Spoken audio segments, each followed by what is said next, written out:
Hello students, hello विद्यार्थियों। आज मैं क्लास 7 की पाठ्य पुस्तक भाषा मंजरी का चैप्टर नंबर 2 के प्रश्न का उत्तर बताऊंगा। चैप्टर नंबर 2 का नाम है गिल्लू और जो लेखिका है महादेवी वर्मा। तो आइए इसमें हम देखेंगे गिलहरी की कहानी है और जिसका नाम है गिल्लू। गिलहरी की जो एक छोटी सी बच्ची है जिसका नाम है गिल्लू। ठीक है, वह नवजात अवस्था में ही वह कौवों के ग्रास बनने से बच गई। कौवों को ग्रास मतलब हुआ कौवों का भोजन। एक लेखिका के हाथ लगी, जो गिल्लू है वो लेखिका के हाथ लगी और उसे जिंदा की संभावना ना के बराबर कही। मतलब गिल्लू को कौवा ने इतना जख्मी बना दिया कि संभावना नहीं रहा कि वह बचेगी, किंतु लेखिका ने उससे देखभाल की और बहुत दिनों तक उसे बचाए रखा, जिससे उसके साथ आत्मीय लगाव हो गया। तो ये है गिल्लू की कहानी। अब लेखिका के परिचय के बारे में थोड़ा सा देख लेते हैं। लेखिका है महादेवी वर्मा। तो महादेवी जो वर्मा का जन्म 1907 ईस्वी में उत्तर प्रदेश के फारुखाबाद में हुआ था। इनका परिवार वहाँ का एक प्रतिष्ठित परिवार था। महादेवी वर्मा ने संस्कृत में एमए की परीक्षा पास कर प्रयास महिला विद्यापीठ में प्रिंसिपल के पद पर कार्य किया। महादेवी जी छायावाद के 4 प्रमुख कवियों के आधार स्तंभ के रूप में जानी जाती है। छायावाद के 4 स्तंभ कवि हैं, उनमें से महादेवी वर्मा का भी नाम आता है। इनकी रचना की बात किया जाए तो इनकी रचना है, देखिए, दीपशिखा, नीरजा, आमा आदि काव्य, अतीत की चित्र, स्मृति की रेखाएं, मेरा परिवार आदि। ये हुआ उनका रचनाएं। उन्हें पद्म भूषण एवं ज्ञानपीठ पुरस्कार से सम्मानित किया गया। इनका देहावसान 1907 ईस्वी में हुआ। देहावसान का मतलब हुआ देहांत। अब आगे हम देखेंगे, इस पाठ में दिए गए सभी प्रश्नों को उत्तर एक एक करके बनाते हैं। इसके पहले यदि आप हमारे चैनल पर नए हैं तो हमारे चैनल को सब्सक्राइब कीजिए, लाइक कीजिए और अपने दोस्तों के बीच इसे शेयर कीजिए। चलिए, प्रश्न संख्या पहला है। प्रश्न संख्या पहला देखिए यहाँ पे क्या कहता है। पाठ से सोन जूही को देखकर लेखिका को अनायास किसकी याद या जाती है। यहाँ हो जाएगा याद हो जाएगा, तो उत्तर हो जाएगा सोन जूही की लता के नीचे गिल्लू को समाधि दी गई थी। गिल्लू मतलब गिलहरी के बच्चे की समाधि मतलब उसको मिट्टी दी गई थी, इसलिए जब उस पर जूही की किताब छोटे फूल खिलते थे तो महादेवी जी को उसके छोटे से शरीर, जिसको काया कहा गया है, शरीर को काया कहा जाता है, कि आद आ जाती थी। इस फूल में गिल्लू के शरीर के ही तत्व हैं।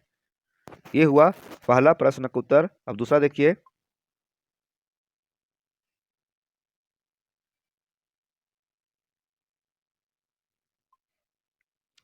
प्रस्तुत पाठ में लेखिका ने कौवों के बारे में जो विचार व्यक्त किए हैं उन्हें लिखिए। इस कहानी में कौवे के बारे में क्या कहा गया है इसके बारे में लिखना है। तो देखिए आंसर क्या कहता है। कौवा को काक, कौवा को काक भुसिंडी भी कहते हैं। देखिए, कौवे को काक भी कहते हैं। एक कौवे विचित्र जीव हैं, एक साथ समादरित, अनादरित, अति सम्मानित, अति अपमानित होते हैं। ये हुआ दूसरा का प्रश्न का उत्तर। अब देखिए प्रश्न संख्या 3 है और इसका जवाब इस तरह से। पहले प्रश्न पढ़ते हैं। बहुत समय बीत जाने के बाद भी लेखिका गिल्लू को क्यों नहीं भूल पाती। गिल्लू को मरने का कई वर्ष हो गया, लेकिन लेखिका के मन में उसके प्रति जो प्रेम है वो नहीं जा रहा है। क्यों बताना है आपको। तो उत्तर हो जाएगा बहुत समय बीत जाने के बाद भी लेखिका को गिल्लू की याद आ गई।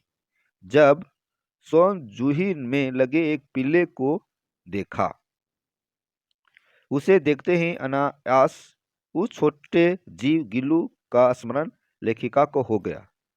वह इस लता की सघन हरी तीमा में छिपकर बैठता था। जब वह मरा तो उसी सोन जूही की जड़ों के नीचे उसे समाधि दी गई। ये रहा प्रश्न संख्या 3 का उत्तर। अब आगे देखिए चौथा प्रश्न का उत्तर। लेखिका ने गिल्लू की प्रशंसा किन शब्दों में की। लेखिका ने गिल्लू की प्रशंसा इस रूप से की, चाहे निम्नलिखित शब्दों में की। पहला, इसको पहला दूसरा तीसरा ऑप्शन डाल सकते हैं। गिल्लू सोन जूही लता की सघन हरितिमा में छिपकर बैठता था। मेरे निकट पहुंचते ही कंधे पर कूदकर मुझे चौंका देता था। जब मुझे कली की खोज रहती थी, पर आज उस लघु प्राण की खोज है। क्वेश्चन नंबर 5 देखिए।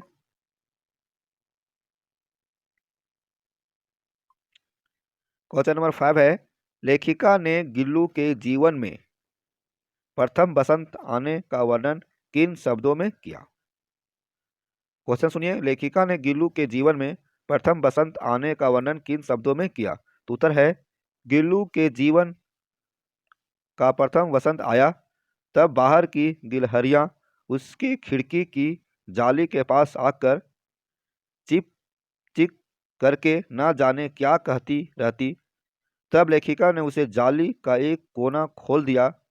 इस मार्ग से बाहर निकलकर गिल्लू ने सचमुच में मुक्ति की सांस ली।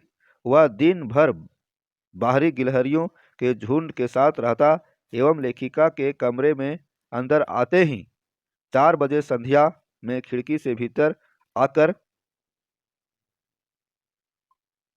झूले में झूलने लगता। इस तरह से पंचमा क्वेश्चन भी हम देख लिए और उसके उत्तर भी देख लिए। अब देखिए क्वेश्चन नंबर 6 का उत्तर। सोन जूही की लता के नीचे गिल्लू को समाधि क्यों दी गई? आपको बताना है कि सोन जूही की लता के नीचे गिल्लू को समाधि क्यों दी गई। तो उत्तर हो जाएगा, गिल्लू को सोन जूही की लता सबसे अधिक प्रिय थी। सबसे अधिक प्रिय थी। वह इस लता की सघन हरितिमा में छिपकर बैठता था। इसलिए गिल्लू के मृत शरीर की समाधि सोन जूही की लता के नीचे दी गई। बच्चों, अब हम देखेंगे पाठ से आगे में जो प्रश्न दिए गए हैं उसके भी उत्तर को हम देखते हैं। आप हमारे चैनल पर बने रहें। देखिए पाठ से आगे का प्रश्न आपको दिख रहा है। आइए इसके उत्तर को देखिए। पहला प्रश्न है, अपने प्रिय पशु या पक्षी पर एक आलेख कीजिए जिसमें उनकी विशेषताओं का वर्णन हो। मतलब आपको जो है एक आपको सबसे प्रिय पशु जो लगता है और सबसे पक्षी, दो में से किसी एक पर आपको कुछ लिखना है। तो आपको कौन सा जानवर अच्छा लगता है उसके बारे में देखिए। तो सबको अलग अलग पसंद हो सकता है। तो देखिए मैंने कुत्ता के बारे में लिखा है। मैंने एक कुत्ता पाला है, उसका नाम शेरू है। वह मेरे दरवाजे पर पहुंचते ही पूंछ हिलाने लगता है। मैं जब उसे खाना देता हूँ तभी वह खाता है। मैं जहाँ सोता हूँ उसी पलंग के नीचे वह सोता है। रात में जब मैं जागता हूँ वह जाग जाता है। वह मेरा काफ़ी ख्याल रखता है। मैं भी उसकी काफ़ी देखभाल करता हूँ। ये कुत्ता के बारे में लिखा गया है। आप दूसरे पशु के बारे में लिख सकते हैं, जैसे गाय हो गया। दूसरे पक्षी के बारे में लिख सकते हैं, तोता हो गया, कौवा हो गया। जिसके बारे में आपको पसंद है उसके बारे में लिख सकते हैं। आइए को प्रश्न संख्या यहाँ दूसरा देखते हैं। दूसरा प्रश्न क्या है पाठ से आगे का। लेखिका दुर्घटनाग्रस्त होकर अस्पताल चली जाती है। उनकी अनुपस्थिति में गिल्लू अपना प्रिय खाद्य पदार्थ, मतलब खाने वाला चीज, काजू दूसरों के द्वारा देने पर बहुत कम खाता है। इससे ज्ञात होता है कि पशु पक्षी भी अपने पालक के प्रति संवेदना रखते हैं।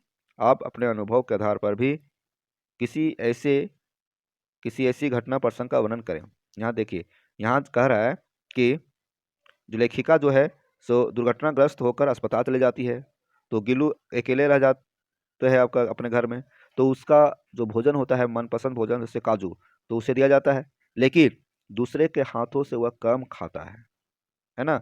तो इसी तरह से आपको सोच कर लिखना है कि ऐसा क्यों। मतलब पशु पक्षी भी जो होते हैं दूसरे के प्रति बहुत ही संवेदनशील रहते हैं। तो उत्तर हो जाएगा, मेरा कुत्ता भी मेरे घर पर नहीं रहने पर, देखिए मेरा कुत्ता भी मेरे घर पर नहीं रहने पर कम खाता है। रात में वह घर के बाहर दरवाजे पर रात भर जाकर भौंकता रहता है। मैं जब घर पर आता हूँ मेरे पास ही वह मंडराता रहता है। अर्थात उसे अपने पालक के प्रति गहरी संवेदना है। पालक मतलब जो कुत्ते को देखभाल करता है उसके प्रति कुत्ते की भावना भी जुड़ा रहता है। आइए तीसरा क्वेश्चन है। देखिए लेखिका गिल्लू से गहरा लगाव था। लेखिका गिल्लू से गहरा लगाव था। वह उसका खूब ख्याल रखती थी। आप भी अपने पशु पक्षियों का ख्याल रखते होंगे। आप अपने पशु पक्षियों का ख्याल किस प्रकार रखते हैं तथा आपके प्रति उनका क्या व्यवहार होता है, लिखिए। तो उत्तर है, हम अपने कुत्ते को नहलाते हैं। मतलब शुरू में ही कुत्ते को पाला जा रहा है। आप दूसरे जानवर के बारे में, दूसरे पक्षी के बारे में भी लिख सकते हैं। हम अपने कुत्ते को नहलाते हैं, उसे समय समय पर सुई लगवाते हैं। सुई क्यों? ताकि कुत्ता किसी को यदि काट दे तो जो कुत्ता का जहर होता है वो आदमी के शरीर में ना जाए, इसलिए सुई लगाया जाता है। उसे सुबह में टहलाते हैं। उसे गले में सुंदर पट्टा लगा दिया है। उसका मेरे प्रति गहरी संवेदना है। मैं भी उसका काफ़ी ख्याल रखता हूँ। बच्चों, इस तरह से हम चैप्टर नंबर 2 का गिल्लू का जो प्रश्न का उत्तर है, सभी प्रश्नों का उत्तर हम देखे एक एक करके। तो आप हमारे चैनल पर देखिए, इस 7 क्लास के हिंदी की पाठ्य पुस्तक का हमारे प्लेलिस्ट में एक एक चैप्टर का प्रश्न उत्तर दिखाया गया है, दिया गया है। आप वहाँ से देखिए। धन्यवाद। फिर मिलते हैं अगले वीडियो में।